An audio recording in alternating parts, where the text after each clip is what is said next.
এই অঙ্কটো কেনেকৈ কৰোঁ চোৱা 11টো বৰ্গ সংখ্যা নহয় কিন্তু ইয়াতে 44 আছে 44 মানে আমি কি লিখিব পাৰোঁ চোৱা 11 x স্কয়ার মাইনাস 44 মানে হল 4 × 11 44 হৈ গ'ল তো এতিয়া এই দুইটা পদৰ মাজতে চোৱা 11টো কমন হৈ আছে গতিকে আমি 11টো কমন ল'ব পাৰোঁ কমন লৈ ললোঁ কমন ল'লে ইয়াতে থাকিব x স্কয়াৰ মাইনাস ইয়াতে থাকিব 4 তেতিয়া বন্ধনীৰ ভিতৰত চোৱা x স্কয়ার আছে x স্কয়ার মাইনাস 4 মানে হল 2 পূরণ 2 2 পূরণ 2 মানে 4 তো 2 বার পূরণ আছে গতিকে আমি কি লিখিব পাৰোঁ 2 স্কয়াৰ তো 4 ঠাইত আমি কি লিখিলোঁ 2 স্কয়াৰ এতিয়া বন্ধনীৰ ভিতৰত মন কৰা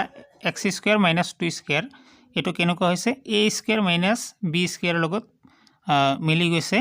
গতিকে a square minus b square মানে কি আছিল a plus b into a minus b অর্থাৎ x plus 2 into x minus 2 হৈ গ'ল